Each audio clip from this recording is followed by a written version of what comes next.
I wanted to tell the story or begin to tell the story since I got on YouTube and started making content. I think, I'm not sure what I'll title it, but I'm just gonna start at the beginning. Grew up in like a really small religious setting, and really didn't start hanging out too much until after high school. So I feel like I was a purist. Like, so at like Bible study, we're all calling each other sister this, brother that, and we're all being taught about love and love for neighbor and love for each other. I really entered the world, like outside of like Bible study and going on Sundays and stuff. I really entered the social environment thinking that the same rules applied like at Bible study, that we would interact in the same way outside of Bible study at parties and, over each other's houses and things like that. And I quickly found out that wasn't the case. So my first experience was so jolting and confusing, because I literally took that mindset like, oh, when I'm around, my sisters and brothers, there's love there, there's acceptance there. As long as I'm a good friend, and by good friend, I mean I'm like not a hater, I'm not sneak dissing, I'm not gonna tell your secrets, I'm not gonna try to make you look bad in front of men you might like. Just a girl's girl. My mother had already taught me how to be a girl's girl and what not to do and how not to embarrass, my friend, and how not to try to be the center of attention, or, lots of little just things that pick me girls do is actually bad etiquette, So I had learned all those things. So I entered the space ready to be friends with literally every quote unquote sister that I met, young sister that I met, older sister that I met. And I quickly found out that they weren't looking at me as a friend or a sister, a potential friend, or, we were already supposed to be sisters. They weren't interested in getting to know me. I quickly found out that they were looking at me as competition. And that is because they were completely male-centered, completely focused on getting married as soon as possible. And I wasn't. I wasn't even allowed to date until after high school. And even then, I was in college, and I really only dated in the summertime. And I quickly kind of stopped doing that because of some information that I learned about how we should approach dating from a Christian perspective. And so, it was just really, I think of it kind of like the stages of grief. When you find out that you are amongst your quote unquote sisters in the faith, but they are looking at you as competition. And it's especially a negative experience if you had not been prepped in advance to know exactly how you might be perceived. When I was thinking about making this content, this particular video, and I was like really meditating on what that experience felt like and feels like.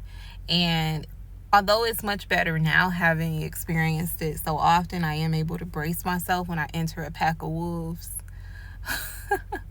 These women who quote unquote love God oh so much, they really have their claws out when you enter a space.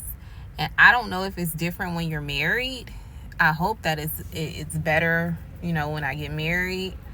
But as a single woman or a woman who does not have a husband, going to Bible study, going to different functions, it really, like, the women have their claws out. I don't even like to call them sisters, the ones who behave like this. And so when I was thinking about all my different experiences with both single women and married women of all ages, it was a grieving process that I underwent. And so the remainder of this video, I'm gonna read about how experiencing like church hurt, so to speak, parallels the stages, like the 5 stages of grief. So the first stage of grief is denial. And so when the first time you experience this type of situation, it's like, is this really happening? Maybe I read that wrong. There's shock and disbelief, that something like that could happen in an environment where it's supposed to be like a trusted community. Everybody's here for the same purpose. We're all supposed to be trying to serve God and be our best selves and treat each other with love and respect. So like there's denial. And then the next stage is like a feeling of betrayal, anger, sadness towards the people who are treating you like that. And the third stage of grief, bargaining. And this stage can look like withdrawing, but also like trying to decide, well, maybe if I go to another, maybe if I go somewhere else, I can still hold on to my faith and not experience this type of pain or this type of rejection for no reason. And next, depression. So in this stage, you can try to explore different ways to try to heal from that hurt. You can seek support from friends or family. But obviously, like, there's a deep sadness and withdrawal, as you start to process the extent to which you've been hurt for no reason. And then also like the loss of trust that you have to deal with. The final stage is acceptance. And honestly, that's going to have to be its own video at a different time, because I'm still not there yet. I am still very shocked when I encounter someone who claims to be, a lover of God, and they are also allowing themselves to act in ways that are ungodly for no reason other than the fact that they're triggered. It still shocks me. It shocks me every time. And it changes the way I move. I'm friendlier at Trader Joe's than I am at Bible study. And I was just thinking about that the other day. Like, that's really terrible that in a setting surrounded by Christians, because of what I've experienced at the hands of mean girls and insecure women, Trader Joe's customers and staff get a better version of me than people do who I'm serving God side by side with, because there's a fear of being overly familiar with them in a way that, because you ever heard that saying, familiarity breeds contempt? So one of my goals this summer is to not let that statement be true. The people at Trader Joe's deserve the version of me they get. But there is a lack of safety that you feel around women who are there to scrutinize you. And even if it's only 1 or 2 women like that in the room, I don't want to encounter you.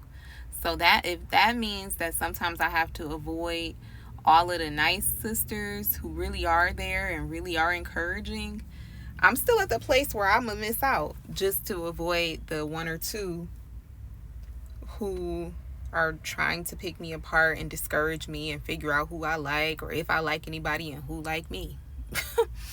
And it's crazy because it takes no time before someone you barely know starts asking you about men, that you may or may not be interested in. And I've only been at this particular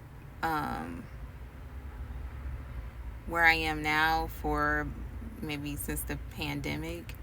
But for the first year, I wore cardigans down to my ankles just to avoid the smoke.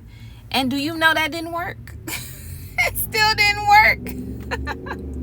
I was barely there. I would literally come get the work and leave, and it still did not work. And I'll go into some story times when I feel like I can talk about them more productively. I guess this was just me sharing. Thank you so much for listening.